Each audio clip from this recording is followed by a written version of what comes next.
ready to build resiliency, create a healthy lifestyle, and overcome adversity with a warrior mindset.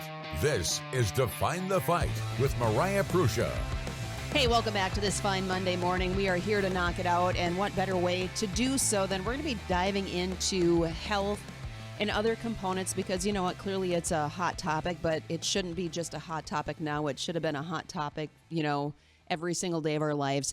Joining me today is UFC Hall of Famer who has worked with law enforcement and military for defensive tactics and combatives, and now has shifted from the cage as a UFC Hall of Famer to now taking on a different type of fight, which is very important when you're looking at soil and human health. Pat Miletich, it's an honor to have you on the show today, but the fact of shifting from one gear to another is quite intriguing to me when you're literally knocking out individuals in the cage to now knocking out health and life. So welcome to the show. I appreciate it, Mariah. Well, it's all interconnected. For me to spend my entire childhood, very ill with respiratory illness and a lot of other things that were going on with me, and then finally doing the research on my own, solving my own health problems, and being able to do things athletically that I never dreamed of, and then using that knowledge and continued research to add to the athletes that I was training, and then eventually law enforcement, military, and special forces, helping them operate, better in a better way. And certainly with special forces, some of those groups to be able to operate at high altitudes under extreme conditions were very important. So that along with researching soil starting about 28 years ago was how I really tied everything together. And so when people watch, an old fight of mine or one of my athletes, there was a lot behind the scenes that was going on to build, what I would call superhumans.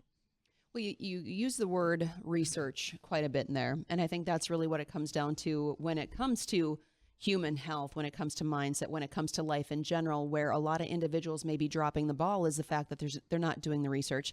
We are fed in so many different avenues from media, different things with, we'll jump to, yes, this is the way that it is because I was told that it was this way, instead of diving deeper and hold on, let's ask the question of why. So when you look at some of the things that you've done with fighting, clearly you had to do a lot of research of, okay, how am I going to be at the top of my game? And if you only did one thing, you were never going to be able to truly climb that ladder. So let's start with the research first from a fighting perspective, and then we'll move into the different rungs on the ladder.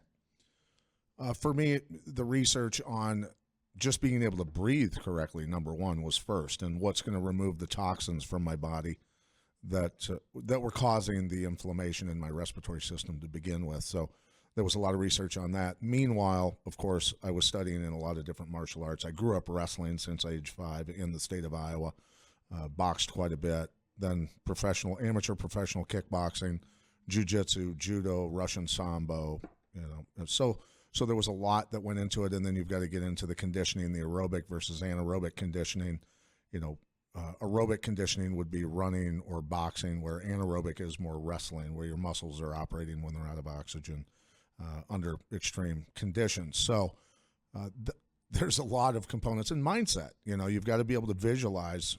I had to be able to see myself as a world champion before I became a world champion, and that was something that started with me at a very young age. Even though I wasn't able to breathe, I had the desire to be a world champion, at least at something at that time.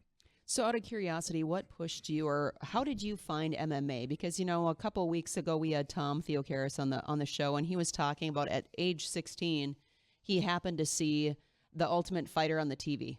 What was the thing for you? Okay, yeah, I want to dive into MMA. What was the trigger point for you?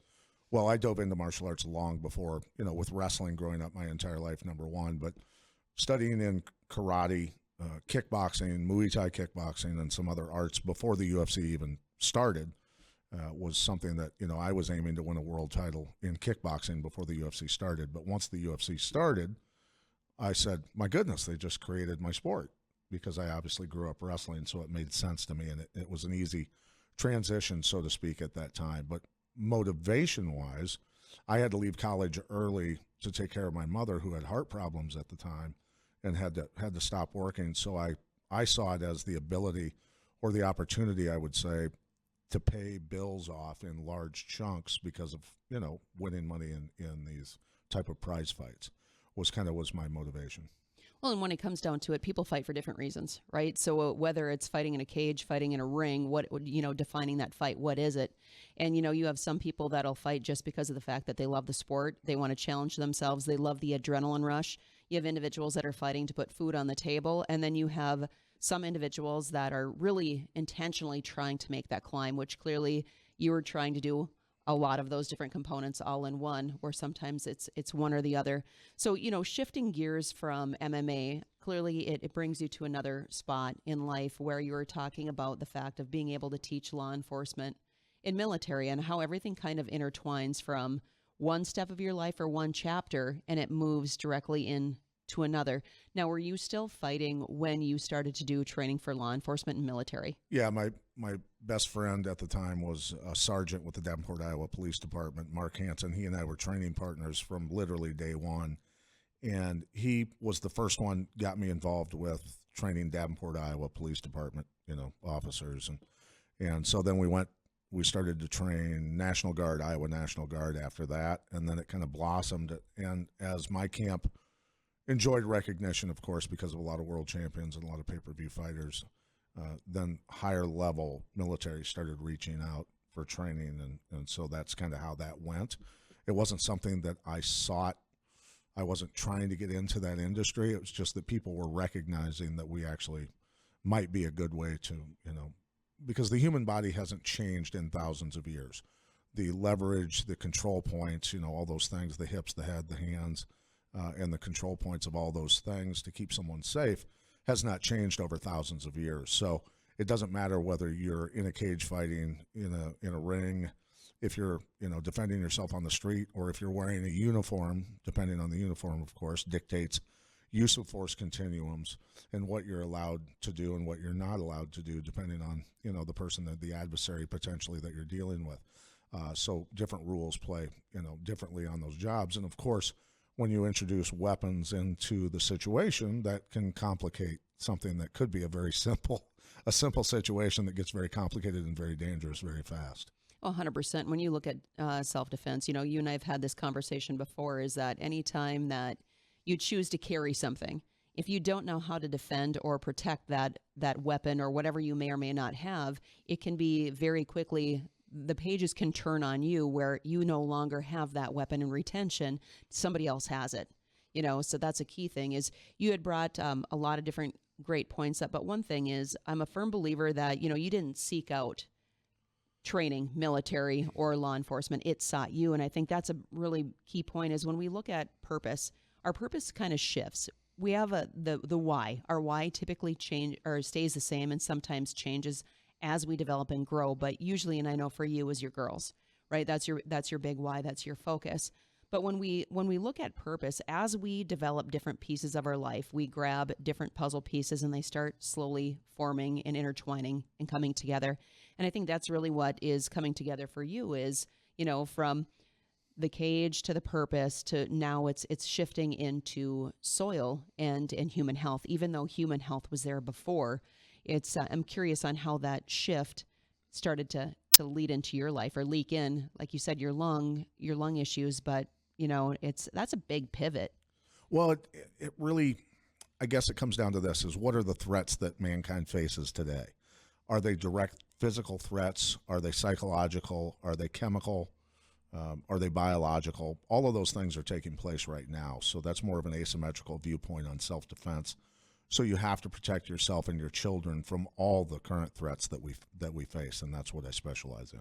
We had a great discussion leading into asymmetrical warfare and what that looks like. And that is a term that most individuals have not maybe necessarily heard or, are looking for a clear definition of what that looks like. So, Pat, you had briefly spoke about asymmetrical warfare. Why don't you define to you what that looks like and what we're currently facing within current times? Well, there are very clear definitions on generations of warfare, from, sticks and stones to guns to airplanes, onto chemical, biological, psychological, different types of warfare. So it doesn't matter how I destroy a nation, whether it's with bombs or financial, issues, I still destroy it, right? So it's very important for everyone to be educated on all the different threats, like I said, that you and your family face these days. The chemicals and in our environment alone really are manifesting what I've noticed over the past 38 years of my journey focused in these areas, is that the environment has become so toxic with chemicals that we see when we help people with their health, whatever manifestation of inflammation they may have, whether it's joint issues, respiratory, digestive, mental fog, and other mental issues. And, that list goes on and on and on, that when we assist them in detoxing, where it used to be athletes and other people that I would work with 25 years ago, the detox symptoms were not bad at all. But now when people detox, it's some pretty horrendous stuff, some flu-like symptoms and other things that they go through. So that's a direct indicator of how toxic our environment has become, because people are a reflection of the soil, the water, the air, and the food that get into their body, right? So that's really what I recognize, is that we have to address all of those things. The biologicals, there's questions that I've always had for 40 years, is why do biological laboratories, bioweapons labs exist? If somebody out there can name one of the last bioweapon wars that we were in, I'd love to hear it. But all I know is that things make organic organisms dysfunctional. And it's very important to understand what those things are and how to address them. Well, there was a show on that I was looking at this weekend where I can't quite remember the guy's name, but in prisons, they were actually testing and utilizing individuals as human guinea pigs, where they were injecting them with multiple different types of prescriptions, vaccines, so on and so forth. So this isn't something that, is just current day. This has been going on for years and years and years. And it's like, at what point do we say, hold on, we need to start questioning, like, what in the heck is going on here? Yeah, I mean, there's numerous people can research that if they have the time to understand the testing, so to speak, the involuntary testing that's gone on, for many years. I mean, it wasn't just the Nazis. It's governments across the world that have experimented on their citizens. For instance, station wagons driving through East St. Louis with chemical tanks with radioactive liquid in them, with sprayers underneath the back end, the bumpers of the station wagons, spraying the neighborhoods in East St. Louis to see how many cancer cases would evolve from that. That's just one of many, and this is all documented, so people can look all that stuff up. So, it's very important to understand what removes the toxins from your body, and by doing that, then you put the nutrients, the real nutrients, in. And so, 38 years ago, when I healed myself, for instance, with antioxidants, people were growing food with real inputs, right? Real nutrient-rich inputs, and the microbes still existed in the soil in many places. Now, most fruits, vegetables, berries, things like that are grown with synthetics. So the antioxidant properties and the helpful benefits that you would normally get from that have been diminished quite a bit. So we have to be able to understand the sources of where we're getting these types of foods, or the supplements that we want to choose to take, that can assist us in keeping the environment, the harmful elements of the environment, out of us. Well, you look at the fact of oranges. Prime example, you could have one orange years and years and years ago, and you're getting the nutrient intake that you needed from that orange. Now you need to have like 20-some oranges just to get the benefits that you would have had 20 plus years ago, where it was just one. And it's ridiculous. Yeah, and unfortunately, those 25 oranges that you need now for the nutrients are laden with pesticides and herbicides and fungicides. And so you're now, 25 times the toxins into your body as well. So that's a big issue. But again, the psychological, part of things that are going on, people are programmed so emotionally now in America that everyone's very reactive instead of proactive. And that's something that also, we see in politics, the things that are going on today. People are so viscerally opposed to each other and almost enemy-like with fellow Americans that is, unfortunately, that is the lack of recognition that you're being psychologically programmed to be opposed to your fellow countrymen. Well, and I think a lot of it comes down to the fact of this rational thinking has gone out the window, is one of the things where we should be able to have an open discussion. I just had this conversation at Natural Grocers before coming here. There's a lady in line who spoke about the fact that her sister has basically disowned her because she's got different views. And the reality is we need different views. And it's okay to have different views because now we can start researching why one person thinks one way and why another person thinks another. Because the reality is if we shut off completely, if we shut all of the doors and we think it's just tunnel vision, then we're really losing. And what we're doing is we're putting ourselves in a bad spot. We're going to have blind spots that are going to get hit. Well, it's, systems, right? It's a political system, agriculture systems, medical systems, educational systems. I tend to look at those things and have since, I was very young, as those are hallways of thought, almost with blinders on.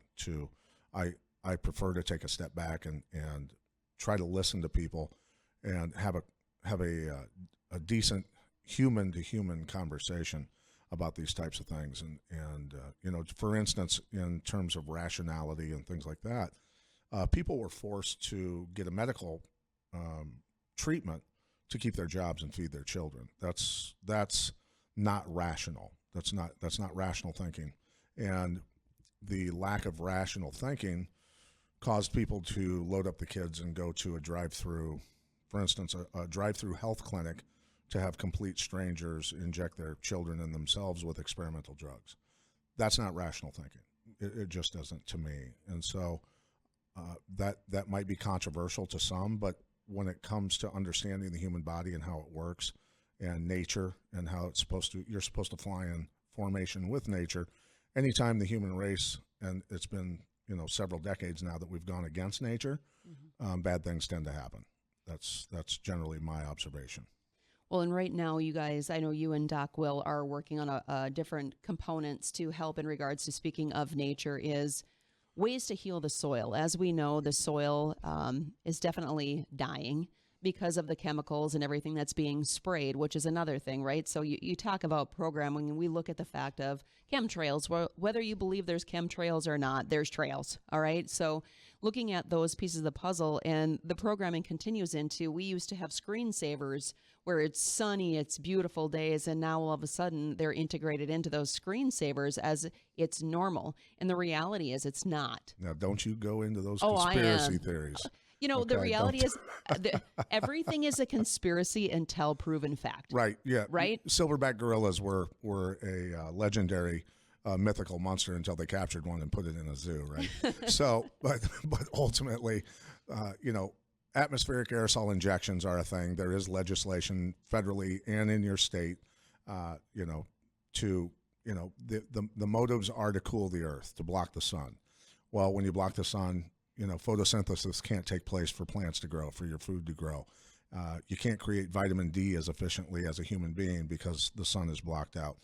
There's a lot of things, in terms of the aluminums and the silvers and the bariums and other nanoparticles that are in those sprays that do cause damage to soil. They do cause damage to crops. And there's a lot of people around the country, because this is something that obviously I'm into, people that are growing non-GMO gardens, orchards, a lot of that stuff.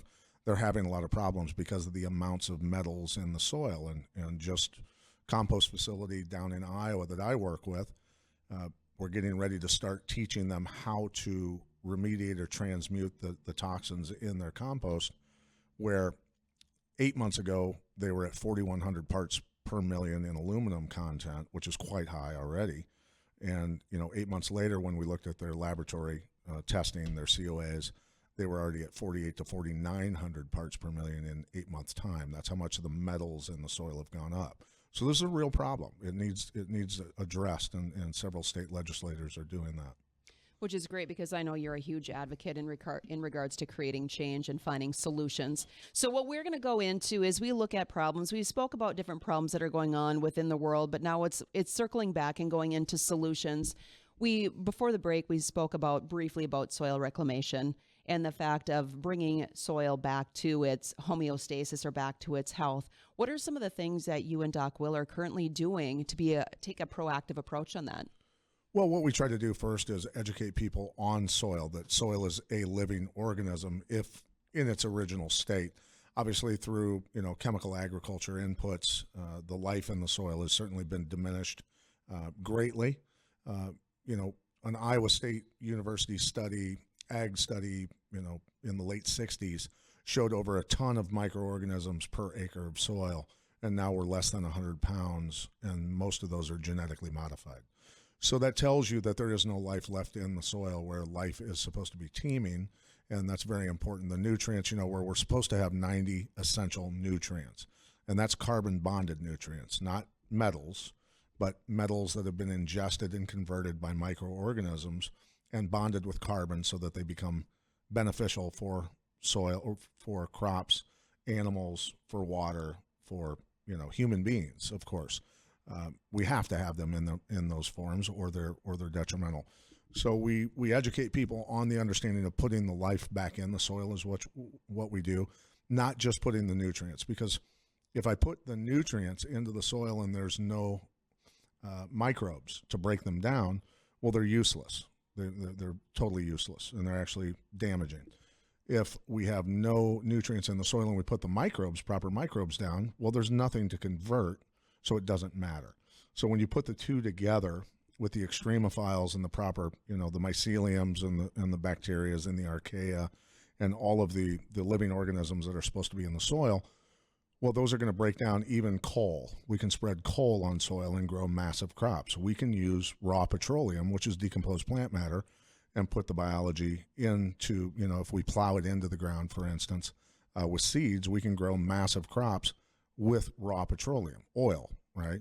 People don't realize that is just decomposed plant matter, same as coal, same as humates. So, just these are different levels of fossilization or humification processes.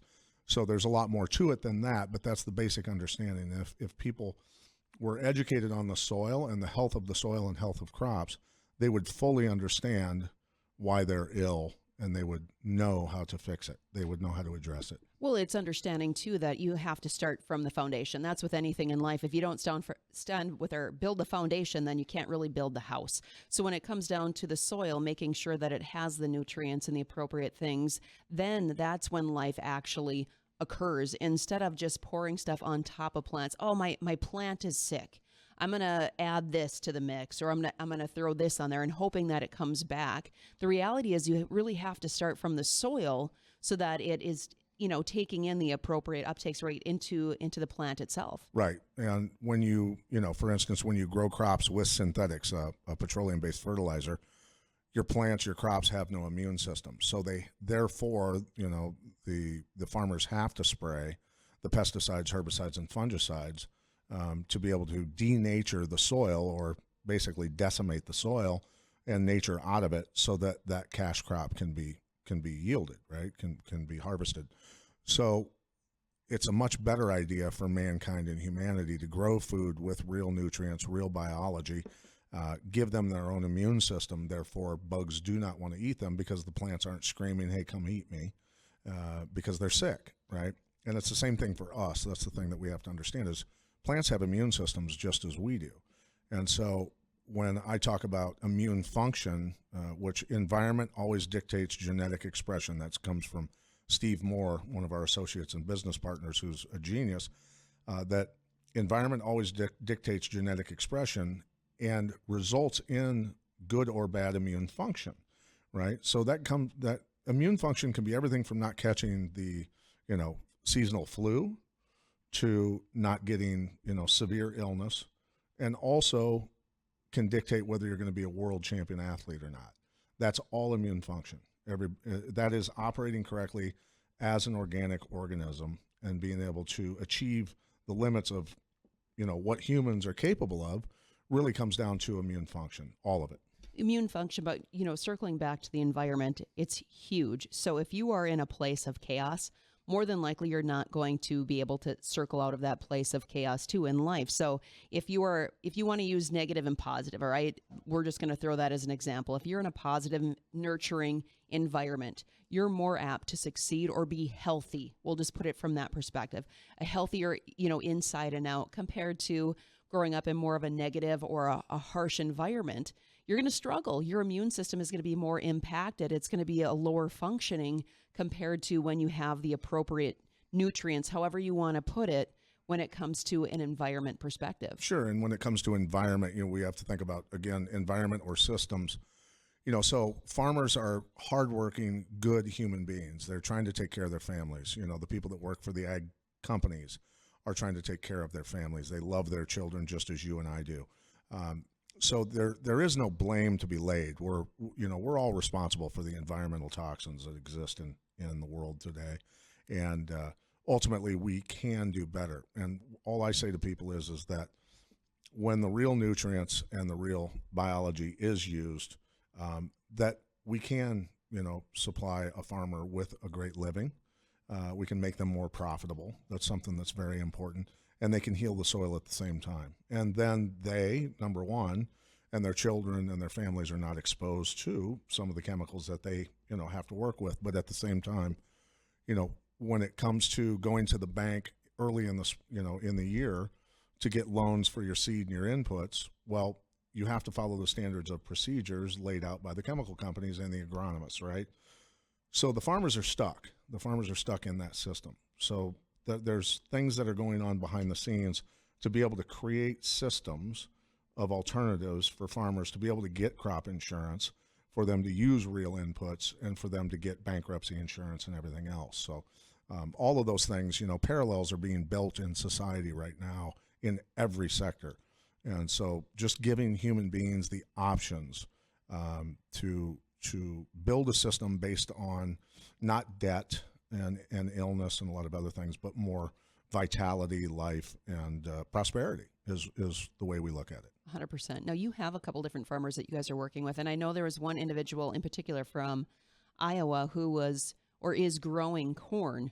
You guys were experimenting and doing different test plots so that you could show the different intakes, so on and so forth. What did that look like?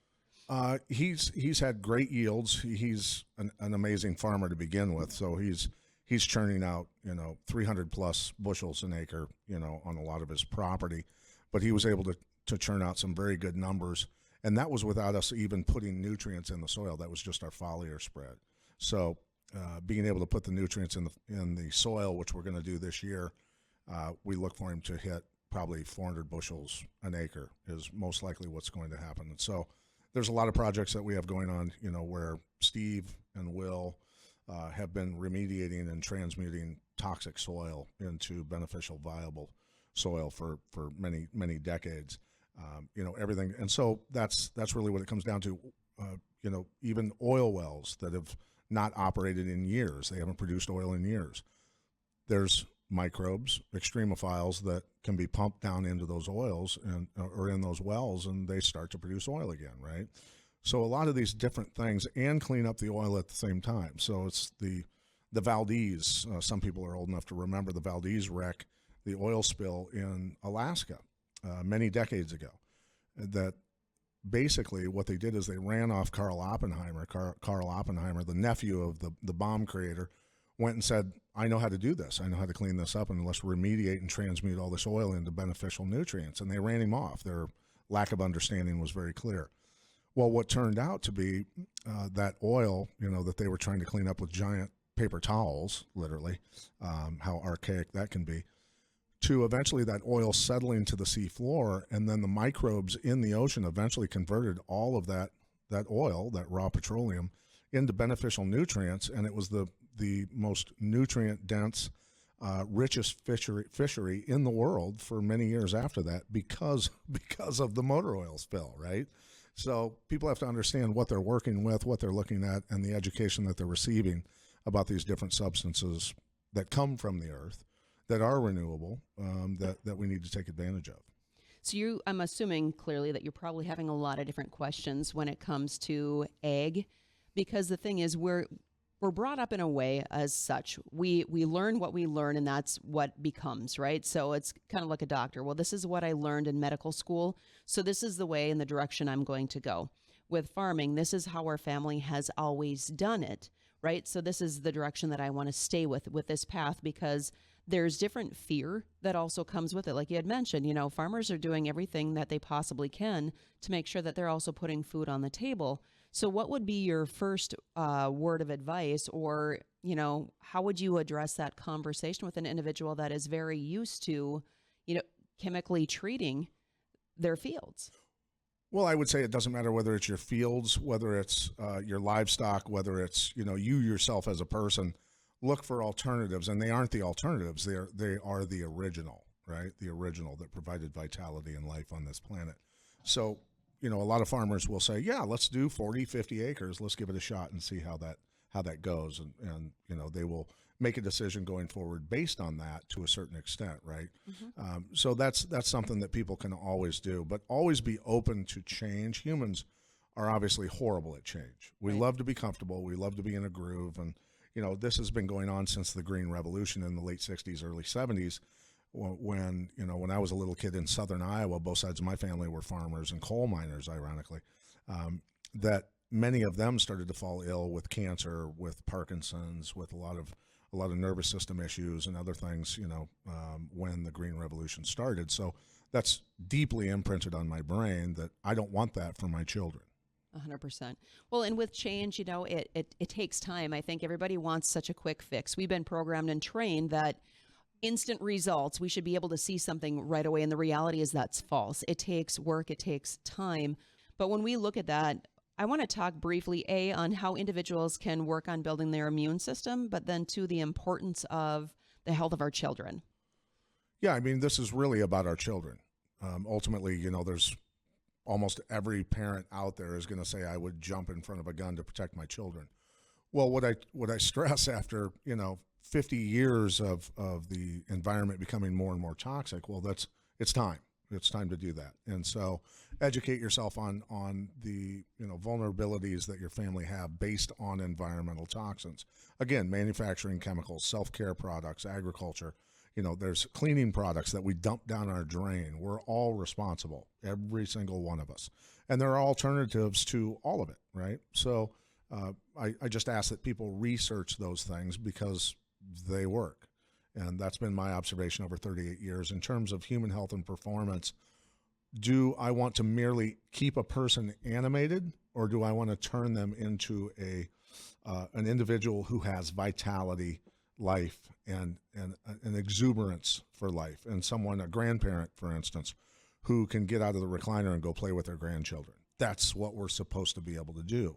Americans, especially men, I guess I'm just getting old. My knees hurt. No, that's not normal. I mean, men that live in the Himalayan foothills can father children into their 80s and 90s because their soil is nutrient rich and they don't have chemicals in their environment. That's the way the human organism is supposed to operate. We're supposed to be viable until we fall over, literally. So if we want that for our children, we think about, if I work for a company where I'm making a lot of money and I'm going to leave my children with $1 million, $2 million, whatever that is. Well, ultimately, that's not going to matter if our environment continues to be more toxic. We're going to see, and we have seen, the fall in life expectancy of 7 years, I believe, in the last decade. Well, what's the world going to be like for our children? So if I leave my children with $100 million, it doesn't matter if they're dead at 35 years old. Okay, so that's really what it comes down to. What are we going to put value on? At some point, we have to say, these fiat currency dollars that are in my pocket or my bank account really aren't worth anything, but my children are worth everything. And that's what the fight is about. That's really what this comes down to. Well, and this is the first time in the generation, right? Going into 2030, it's the first time ever that the life expectancy is going to be lower in history. So that is something to look at. And, we start talking about like people, they're preppers, so on and so forth. You know what? The reality is this, is our ancestors were never considered preppers. Our ancestors had it right. They were working the soil. They were doing it with their hands. Like they were literally getting into the ground. So they were taking care of their own food sources. They were growing their own food, right? They didn't use chemical. Mm-hmm. They focused on family time. They focused on all of these different components that we've really shifted away from because of time, the push, the grind. Like, it's like, how do individuals really measure success? Well, it's like, how much money do I have in my bank account? That's really not success. It's needed. Yeah, it's needed. Sure. But at the same point too, it's getting back to what nature provided and starting to heal the nature, but then also heal yourself. And it requires time and it requires work. So if you're an individual that is looking at, hey, I can't afford expensive food right now, start by buying a package of seeds. You know, seeds are not expensive. They're a couple dollars. Non-GMO seeds. Non-GMO seeds, right. You know, they're not very expensive. It'll take time, but you can start growing your own foods. You can grow food in apartments. You can grow it in your bathroom when you're looking at microgreens, vertical gardens, hydroponic. There's a lot of different ways that you can start implementing different things into your own household. Sure. And I would just say on a historical perspective, it's important for people to understand that while they're telling us that life expectancy is going down for the first time in history, you know, now they're discovering that all the skeletons that they were finding from the 1700s and you know, around those times, 1800s, that they were looking at the bones and saying, these people died in their 40s, their 30s. You know, that was life expectancy back then. In reality, people were living into their hundreds, and the bones were so healthy that it looked like the bones of a 30 and 40-year-old. So we have to be able to see through kind of the smoke screens a little bit on some of the historical perspectives and understand that when people lived off the land or people ate food that they grew themselves, or just in general the soil was very healthy, which meant the water, air, and the food was extremely beneficial, that people generally lived past 100 years pretty well. Absolutely. So, Pat, how can individuals, if they have different questions pertaining to soil health or human health, how can they get in contact with you? What's the best form? They can reach out to me at organicsupersoldier@gmail.com. And for anybody interested in reading up a little bit on things that they might want to put in their bodies, they can go to mineralking.life, and I believe there's a Define the Fight code for that people can use. Awesome. Well, I appreciate you coming on the show, making time, and then also recognizing the need to create change, not only within nature, but for our children. Thank you. Awesome. So, you know, moving forward, you guys, if you are interested in learning more about how to help the children within our area, check out definethefight.org. We've got a variety of different programs that we are implementing in, and starting with a pilot group in actually rural northern Cass, utilizing their greenhouse, teaching children how to grow their own food and how it impacts their body too, because it is a direct correlation. Is if you're planting a seed, it's the same with your child, right? What you feed it and how you take care of it is how it is going to grow. So again, if you are looking to either volunteer by donating time, if you are looking at donating in regards to, hey, I don't have time, but this is the best way that I can give, again, please check out definethefight.org, because the reality is we are all in this together, and it literally takes one drop in a large ocean to create change, and we're all needed. So until we see you next week, get out there and define your fight.